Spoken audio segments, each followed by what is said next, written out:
it's a weird thing figuring out that you are at least a little bit autistic. At least a little bit. You know, I'm on the spectrum a little bit. I'm positive. And it's one of those things where I listen to quite a few podcasts and such about the neurodivergent spectrum and autism and ADHD, and I'm never probably others. Who knows, man? But such a weird thing talking about to people that either A can't relate to it. They call them the neurotypical folk. They're like, what the fuck are you talking about when you describe these things and you hear these things? But when you hear somebody describe these things that are in you for the first time, you're like, oh, fuck. I can't believe they're saying exactly what happens in my brain. You know, there's probably not a lot of people watching this. Maybe neurodivergent people, I feel like can spot motherfuckers from a mile away. I think I'm pretty good at it. Going, oh. And there's some crazy, maybe I want to write this down just to see if I want to talk about it right now, because it's a crazy theory about neurodivergent people. But there's not a lot of people, especially that listen to me on the radio, that would think that I am awkward and I don't do small talk, you know. I didn't understand it back in the day when I decided to go into radio, but there was something about a microphone in front of me that triggered my ability to like speak my mind, you know, and it took a long time. I had stuttering Smitty, and it took this talk practice and all these things to kind of learn how to settle down and transfer my intelligent thoughts into hopefully intelligent words. But I am so awkward with people that I don't know usually. And when I say don't know, I'm not talking about strangers. I'm talking about people that in like a work setting and things like that. Customers. And I work in restaurant management, you know what I mean? When I wait tables or bartend or anything like that, which I've done periodically throughout my life, learning how to talk to people, I wasn't good at it when I worked as a waiter or a server 25 years ago. You know, it was pre-radio. Once I figured out that, a microphone triggers my ability to say things. If there are not people in front of me and I'm just saying things, I can get things across and more or less get across what I want to, you know. It's not the same in person. I just back away and I just stop saying what I'm thinking or make things awkward. And once I got sort of fucking famous in radio, you go out and do these live shows or live remotes, you know, dealing with the public. And then it just becomes your persona. So you could talk to people like that. But once the small talk becomes, okay, I can't fucking do this anymore. And it's nothing against the person. It's just like, okay, I'm done talking, and I just walk the fuck away. It's like I have a hard time faking it. You know, I can do it for a little bit, but once it becomes too much, I just have to fucking back away. And if it's a stranger, you know, I can, again, bullshit. And waiting tables now is totally different because I'm doing a show. That's how I look at it when I'm talking to customers is you're doing a show. Get your personality out there, and I can get my personality out there, and I can be kind of in your face and fun and things like that. But after a certain amount of time, usually a couple minutes, I dip away. And a fucking weird-ass thing that I do, and I just can't help it. I can't fucking help it. And I'm talking about people that I work with, too. If I don't know them all the way, or even if I do know them pretty well, you know, I'll leave it on a joke. I'll just end up with some sort of wisecrack as I'm fucking walking away. And I don't know if anybody ever notices it. In my head, that's exactly what I'm doing, and I can't fucking help it. But I just have to get the fuck out of there. So I'm just explaining some of that to say when I interact with strangers especially, like I smoke cigarettes and I go outside to smoke of my apartment, there is my neighbor downstairs runs the business. There's an above business apartment that I live at, downtown apartment. I go out to smoke. She goes out to smoke. And she seems cool. I like the tattoo folk, man. That's my crowd. And I always want to like blah, blah, blah, blah, and just shoot the shit and things like that. And I just never do. And be out there smoking and I just feel awkward and I walk away. And I recently... I was like, God, you always think, that seems so awkward in your head. I'm such a fucking idiot. What is wrong with me? Just be cool. What the fuck's wrong with you? And I finally decided after this specific interaction that was so awkward. I can't even remember what the fuck I said. Usually something about the weather, I don't know, and I just make it fucking weird, man. And I remember I walked away and I was walking up the steps of my apartment and the door that opens up into the apartment hallway that's right next to her business where she was standing, it was shutting. And I heard her fucking laugh at just how awkward it was. And that there's no other fucking reason she could have been laughing. And to be honest with you, shit like that makes me laugh.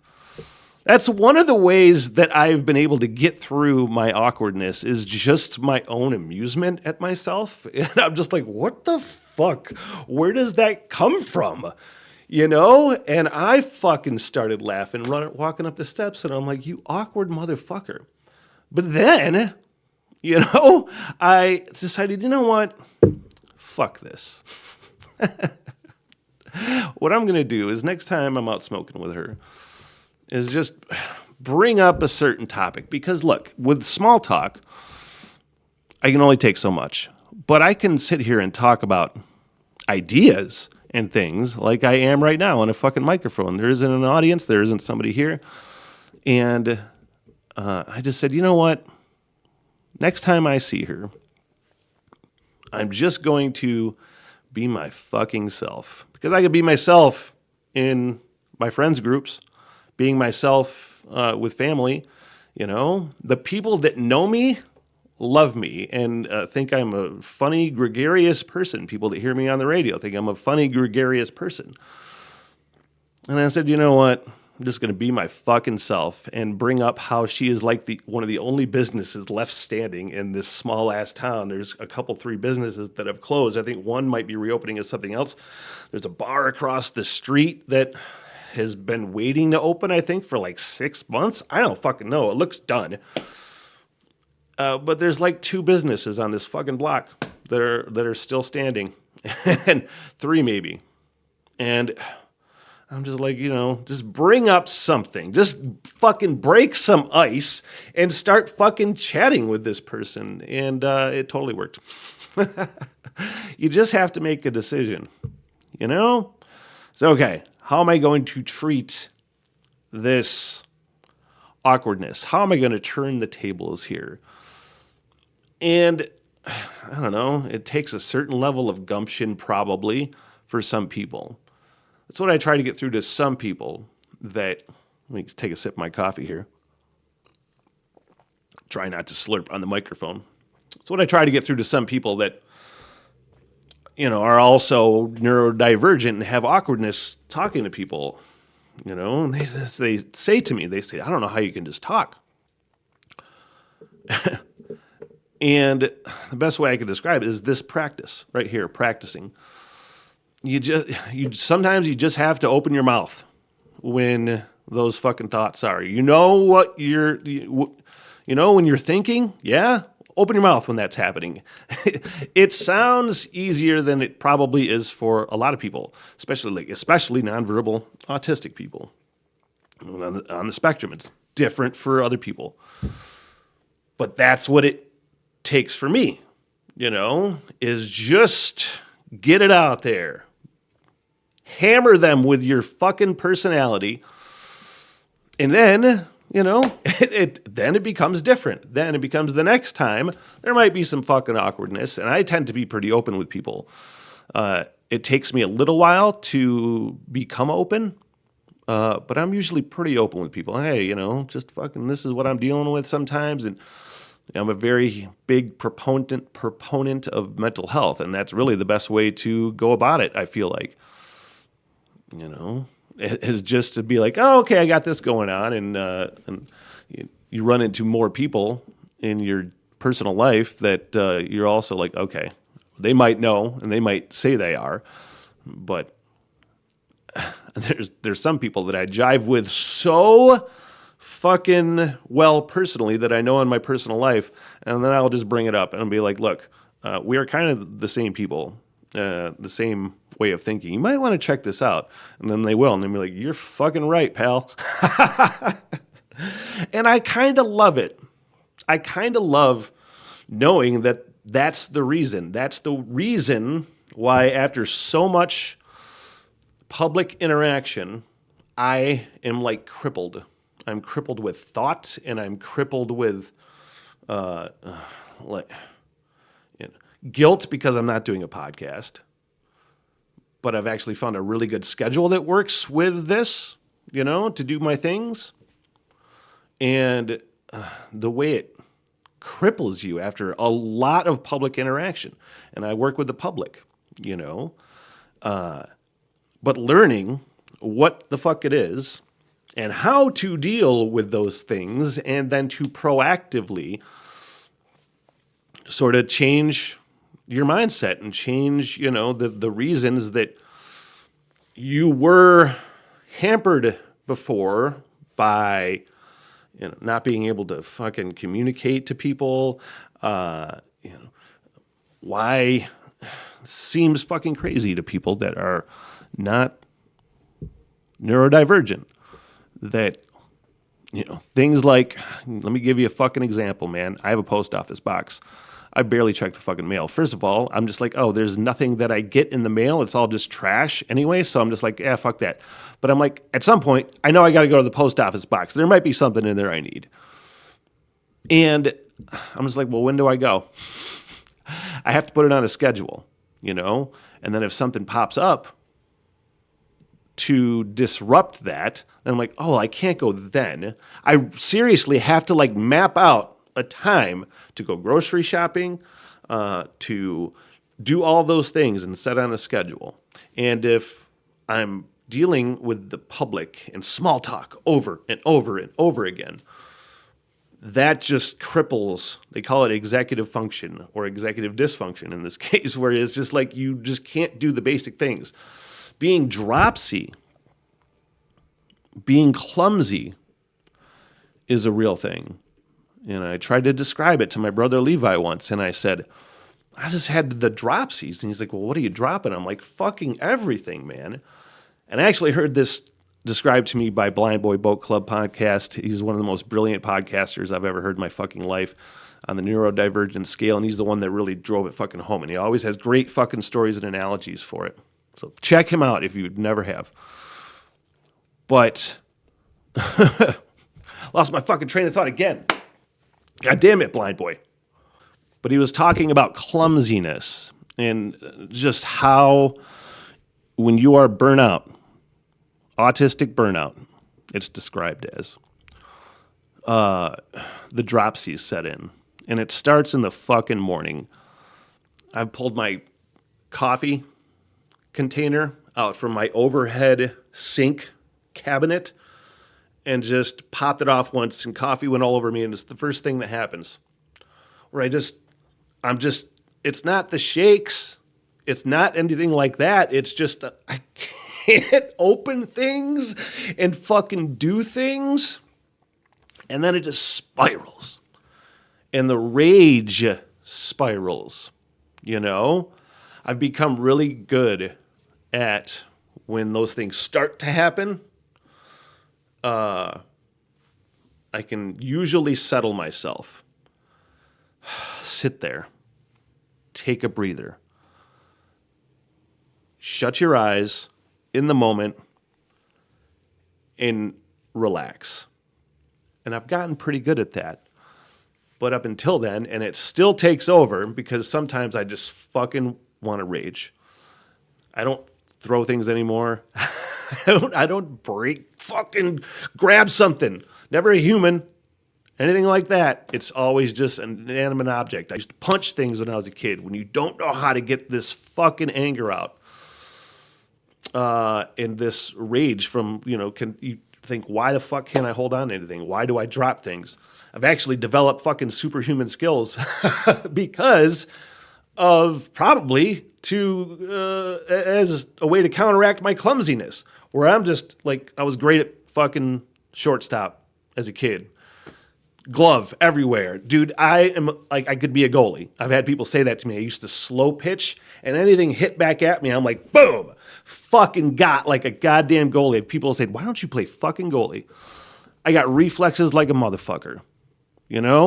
Probably one of the reasons I got a linguist job offer when I was in the Army. The reflexes and language skills fucking get him in to somewhere fucking where he can do some good.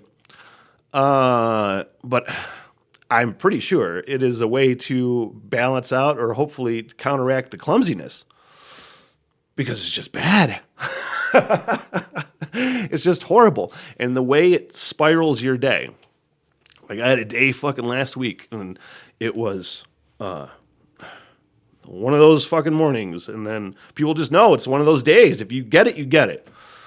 That happened. I go into work and I fucking wear black pants, spilled bleach all over my fucking pants. And I'm like, motherfucker, as I was walking to the kitchen, I'm realizing, oh, this bleached my fucking pants, just spattered them, And I saw the coffee I had put on in the coffee pot at work. It was offline, which is so easy to do if you pay attention and take the time. But I go, bloop, bloop, bloop. My brain is such a rush sometimes. A lot of times, it is always a rush. What do I got to do next? Fucking da-da-da-da. And I noticed that the coffee that I made was offline, and there was coffee all over the fucking counter. And I'm just like, and I just fucking screamed, motherfucker. As I was walking back into the kitchen.